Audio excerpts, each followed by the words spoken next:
Une fois de plus, bonjour chers amis et bienvenue dans cette nouvelle vidéo de l'ensuite de notre dernière formation sur l'apprentissage du langage C++.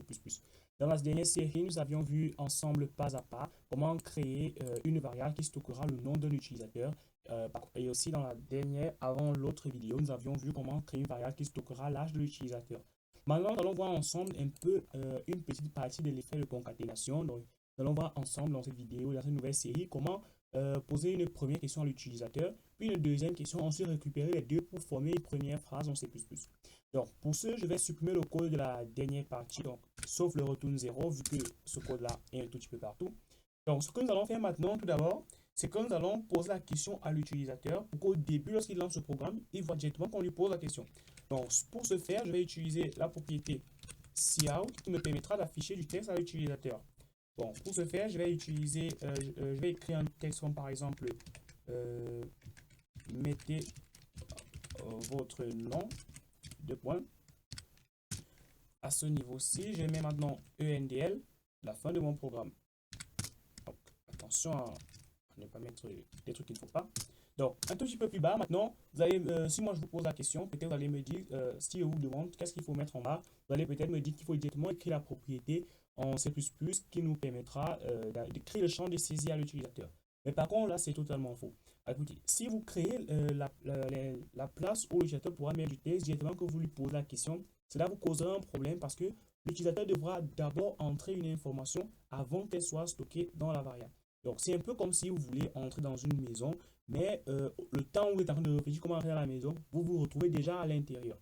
Donc, c'est un tout petit peu ça. Mais pour ça, normalement, ce que nous devons faire, c'est que il doit réfléchir comment entrer dans la maison et pourtant, il est encore à l'extérieur. Pour ce faire, je vais donc créer d'abord string qui va me permettre tout d'abord de stocker donc déjà le nom de l'utilisateur.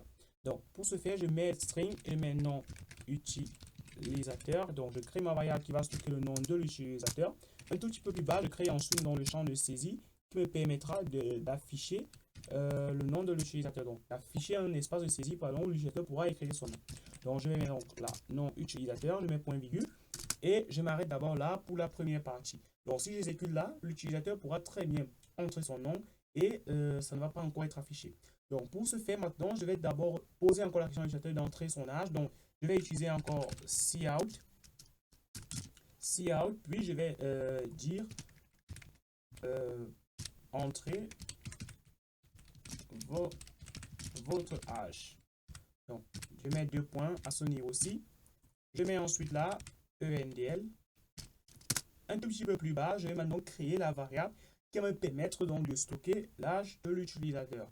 Donc, je vais donc mettre int qui me permettra donc de stocker temporairement l'âge de l'utilisateur dans ma variable. Et là, je vais donc mettre âge utilisateur. Je vais maintenant entre parenthèses 0, dont la valeur est false, car totalement je ne sais pas quel est l'âge de l'utilisateur.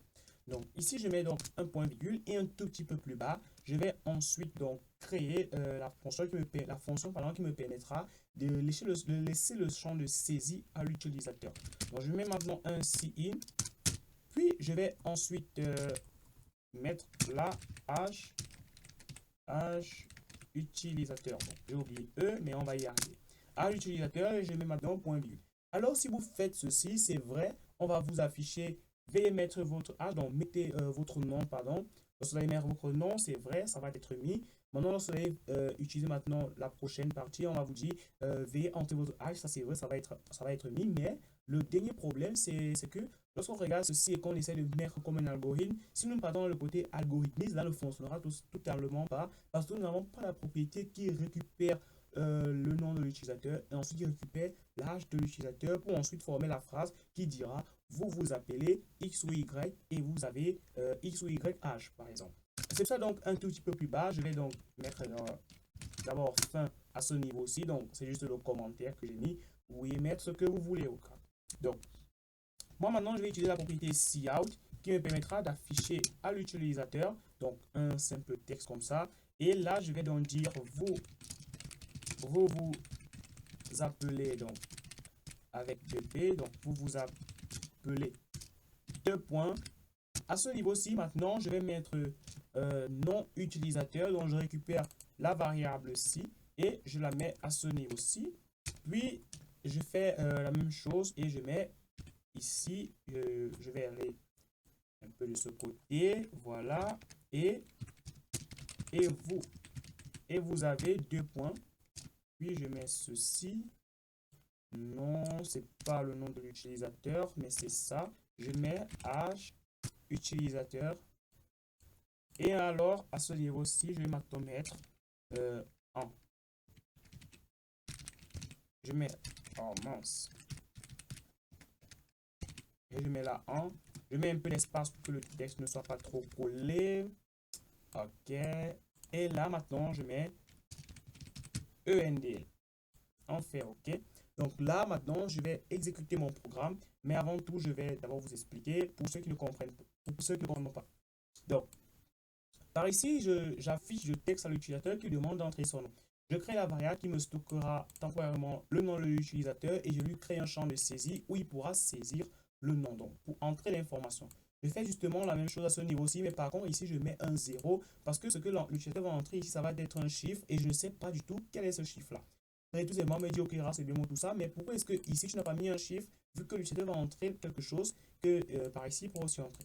Alors ici j'ai tout simplement utilisé la propriété string qui me permet de demander de ranger à l'intérieur de ma variable, donc de ma boîte, de ranger un nom, donc un champ de saisie, donc des lettres de l'alphabet. Comparé à int où l'utilisateur devra entrer un chiffre qui sera totalement différent. Donc, si au niveau de string, à ce niveau-ci où on demande à l'utilisateur d'entrer son nom, il entre plutôt un chiffre, le programme sera annulé et ne fonctionnera pas. Donc, c'est justement pour cela que nous avons différentes propriétés en C++. Ici, j'ai mis 0 parce que je ne connais pas quel est l'âge de l'utilisateur, vu que ça va être un chiffre. C'est justement pour ça que je n'ai pas mis 0 ici, parce que l'utilisateur devra entrer un nom et non un chiffre. Donc, ici, nous avons cin qui me permet maintenant ça fait justement la même chose que l'autre cin. Ça pose juste la question à l'utilisateur. À ce niveau-ci, maintenant, nous avons cout qui va tout simplement donc afficher le texte final qui dira vous vous appelez X ou Y. Donc, ça va récupérer. Ici, j'ai mis nom utilisateur pour que ça puisse récupérer le nom que l'utilisateur a rangé dans la variable. Ça va donc afficher à ce niveau-ci. Et là, je récupère encore la même chose pour faire H utilisateur. Donc, ici, nous avons nom utilisateur. Ici, nous avons H utilisateur. Nous affichons ensuite 1 et nous mettons, c'est la fin du programme. Je vais donc exécuter ce. Donc, j'exécute un peu ce dernier et nous verrons donc ensemble ce que ça donne. Donc, on patiente un tout petit peu que le débugueur se lance. Ça va d'abord détecter les différentes erreurs. Donc, vu qu'il n'y a pas du tout d'erreur, on patiente donc que la console soit lancée.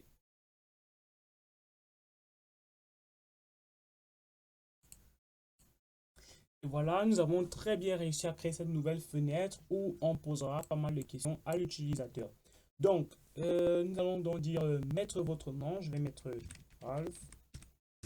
Entrez votre H. Je vais mettre par exemple 18. Et vous voyez, on affiche très bien. Vous vous appelez Ralph et vous avez 18 ans. Donc, à ce niveau-ci, j'ai agrandi. À ce niveau-ci, cela n'a aucune erreur. Il n'y a du tout aucune erreur. Vous allez juste mettre un peu d'espace ici entre et voilà. Donc, je mets un peu d'espace pour que le code ne soit plus du tout collé. Puis, je clique sur Build et enregistre. Et là, le programme est bien terminé. Vous pouvez donc recopier ce programme si vous l'utilisez comme vous voulez. J'espère que vous avez compris. Si c'est le cas et que la vidéo vous a plu, n'hésitez donc pas à liker, à commenter, à la partager, à vous abonner à la chaîne si ce n'est pas encore fait. En tout cas, c'était Ralph. Je vous revois dans la suite de notre prochaine vidéo dans laquelle nous allons voir ensemble comment effectuer des calculs en C++. Nous avons déjà vu comment créer des variables en C++, nous avons déjà vu la base, comment créer des chaînes de caractères en C++, comment récupérer le nom et l'âge de l'utilisateur pour ensuite l'afficher. Dans la prochaine vidéo, nous allons donc voir ensemble comment effectuer des calculs en C++. En tout cas, j'espère que la vidéo vous a donc très bien plu. Si c'est le cas, n'hésitez pas.